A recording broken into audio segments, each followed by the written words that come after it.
Hi everybody, thank you very much for joining me. It's book review time again. I've got a brand new book here that's out on October 20th that I've been reading over the last week or so, and I'm going to tell you what I think of this book, what ground I think it covers that maybe we don't have in other books so far. So this is called Paul McCartney, The Songs He Was Singing, Volume 5, 2010 to 2019.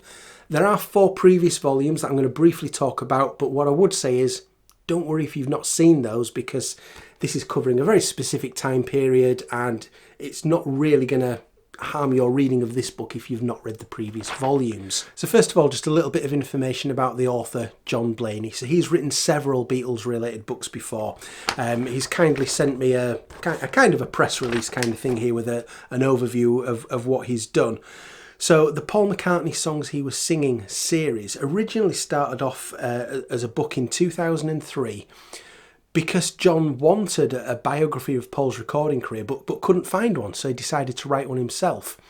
Now that book was then split into volumes that covered various decades, but of course in 2003 you couldn't have a volume covering 2010 onwards. So this is new, this is not part of that original volume.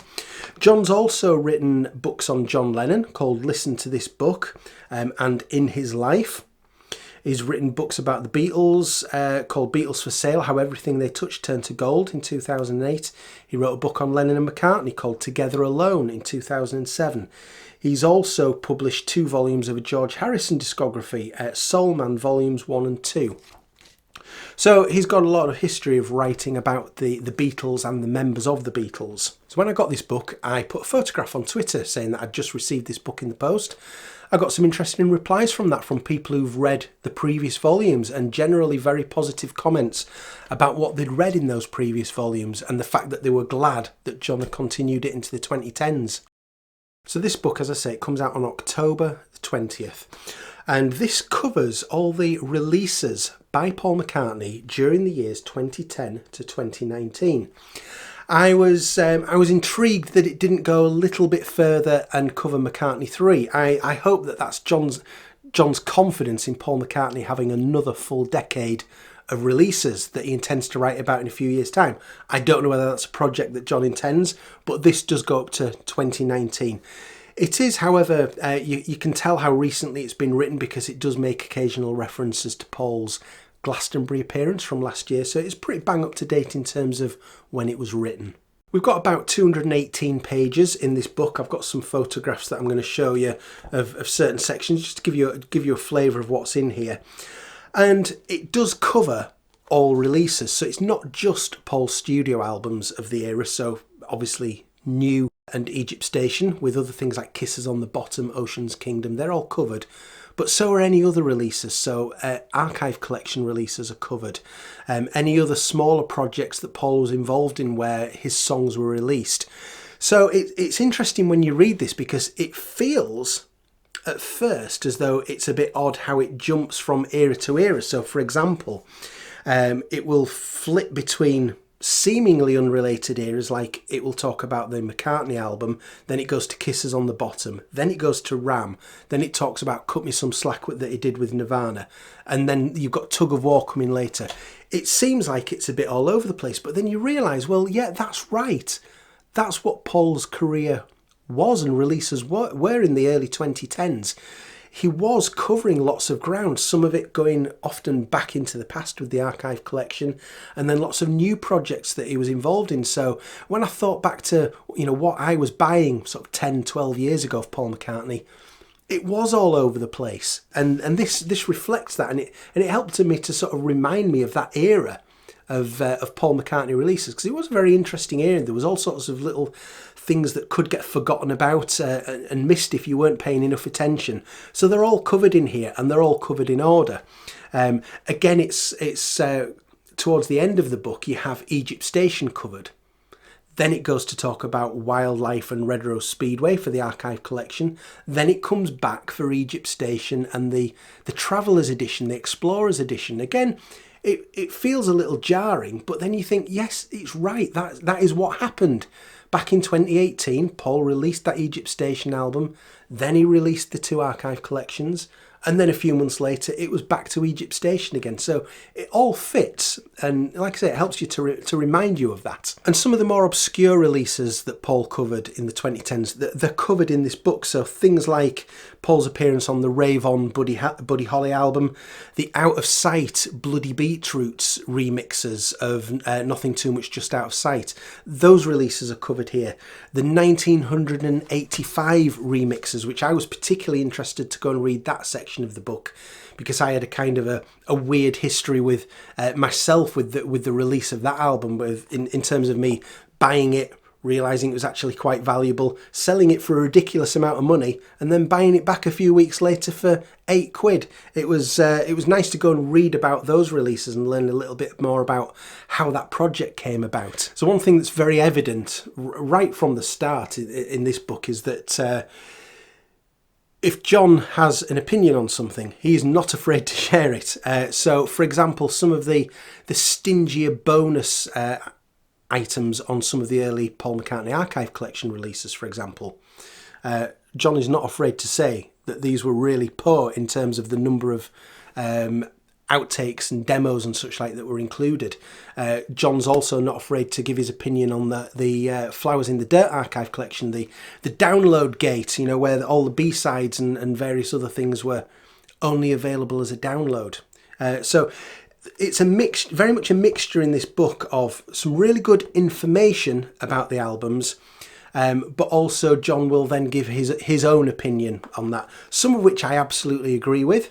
There's certain things in here where, you know, we all have our own opinions, and my opinion might not necessarily be the same as John's on certain things, but that's all good. It's good to hear other points of view. I think that the one opinion, John, if you're watching this, Hand in Hand from Egypt Station, if we were ever to meet up and have a chat, I think Hand in Hand is something that we would definitely disagree on in terms of our opinion of that song. But like I say, it's all good. It's all just sort of seeing how other people think about these things.